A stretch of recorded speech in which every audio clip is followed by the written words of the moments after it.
Java, Java, Java, I need my Java, I need my Java.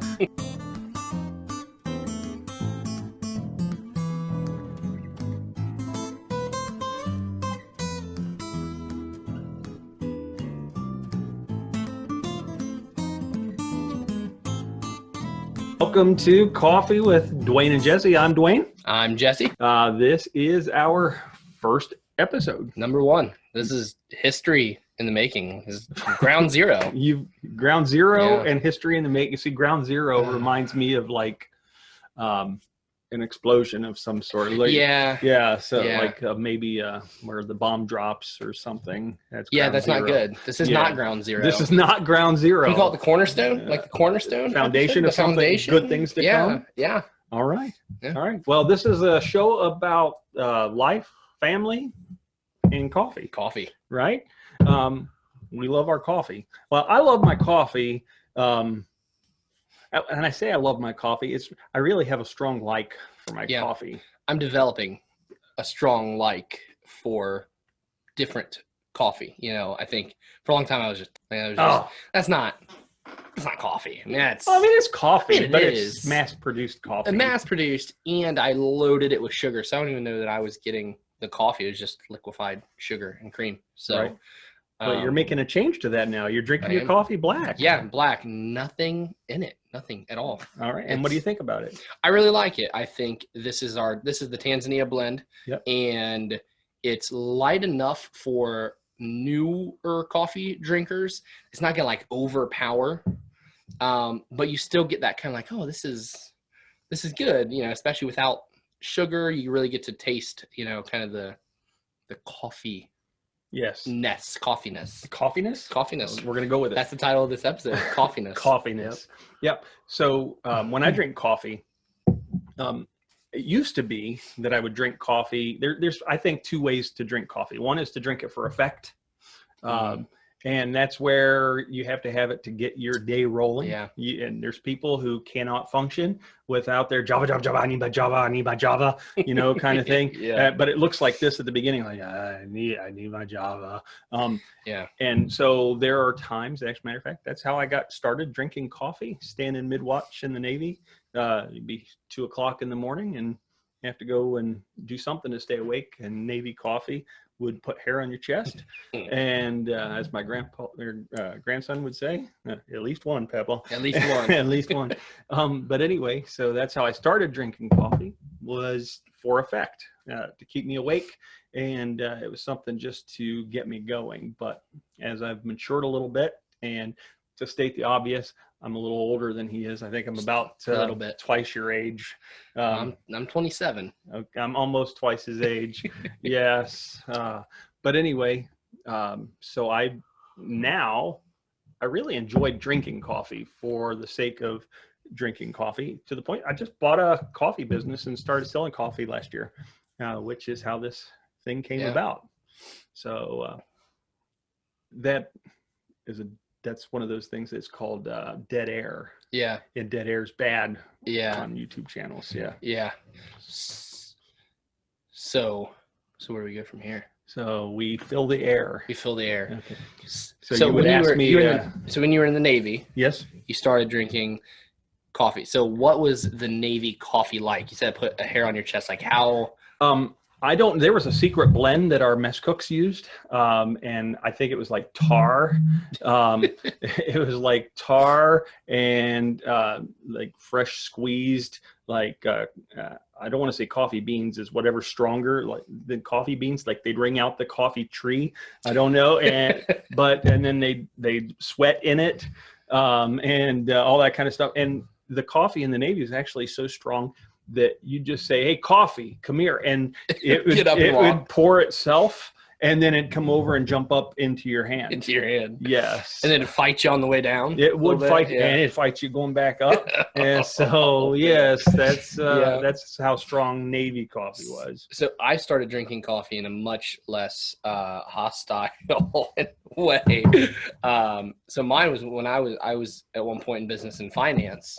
And we always were asking, you know, anytime we would have like a meeting trying to sell financial planning, insurance, for some reason we would always just ask, hey, like, let's grab coffee. Right. That was like our thing. And then we would do networking events over coffee. Yeah. And so when I first started, I hated coffee. Mhm. Like, but that's what everyone else was doing. And so I would go and I'd order a coffee and I'd take one sip and I would like, and then I would just hold it in my hand the entire rest of the time and throw it out on the way out. And then I had Tim Hortons and they're like, cream and sugar. And I was like, yeah, three of each. I don't know. And it was so sweet and it didn't taste like coffee at all. That's why I started drinking. So yeah, a little bit less for out of need. It was more out of almost like a compliance, almost like just everyone else was, so I might as well. Peer pressure. Peer pressure. But that's positive. If it's for over coffee, that's positive peer pressure. Yeah. Now I'm glad that I like coffee. So right. So I don't drink it for effect now. I do get comfort in holding a mug in my hand. I was really disappointed. I don't do much in the way of chains. I have one particular chain. I'm not going to name them that I do like. There are some that I don't go to. I avoid places. I won't say their name. Rhymes with bar stucks, and I don't like going into those places. That's like super strong. And the only time now I said I don't go there if I'm in the mood for dessert. I'll get me like a caramel frappuccino or something like that. Double chocolate chip. But I don't call that coffee. No, I call that dessert. Yeah, it's slushy with a little bit of coffee and a ton of sugar and caramel and chocolate. Well, they put some espresso and stuff like that. But again, that's a treat. Whereas if I really just want coffee, I just brew my own, and I just enjoy having a pot of it throughout the day, where I can just like savor every sip of it, as opposed to that sludge. That's the word I was looking for earlier in the Navy. Is more sludge. Sludge coffee. Yes, and I appreciated it at the time, but now I don't drink sludge because I don't have to. Yeah, that place that you're talking about, and that coffee, this coffee concoctions, that'll give you diabetes if you drink it every day. Like we're like in the middle of like the highest level of obesity and diabetes, and well, that's why you're drinking. And that's why I'm drinking mine. That's why I'm drinking mine black. So it wasn't because of that coffee. It's a mixture of eating garbage food and that coffee and genetics all at one time. But I used to love those things, and now I can't. I mean, I was diagnosed diabetic, and they basically told me I bleed maple syrup. It was that bad. So I am on a... Somebody tap him. Yeah, they were like, you can sell this stuff, especially in Canada, but no, so the doctor told me like, hey, you got to change the way you're eating. And so now I've been doing that. And this is like the first real cup of black coffee where I'm like, yeah, I'm not going to do the cream and the sugar. And I'm pleasantly surprised. I'm really happy. Is what did we brew? This is the Tanzania blend. That's right. And it comes from the Mbaya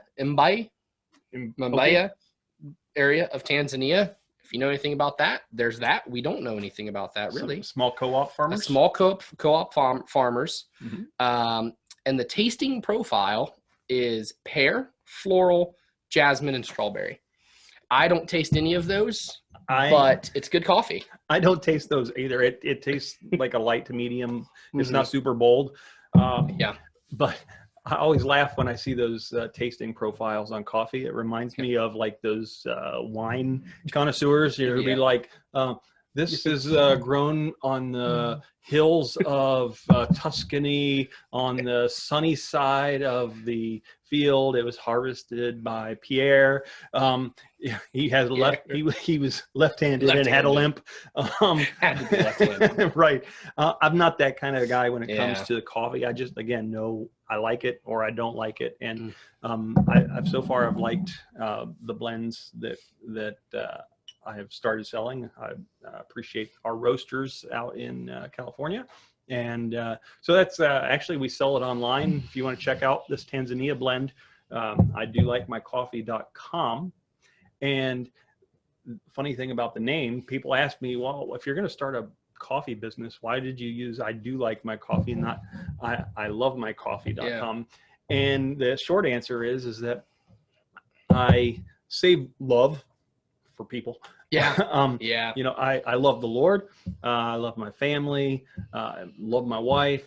But I do like my coffee. Yeah. And so I think we throw that word love around a lot. Yeah. It almost becomes devoid of real meaning, you know, and because we use words so flippantly, like love. Say that again. We use words so flippantly. Flippantly. Okay. Flippantly. Yes.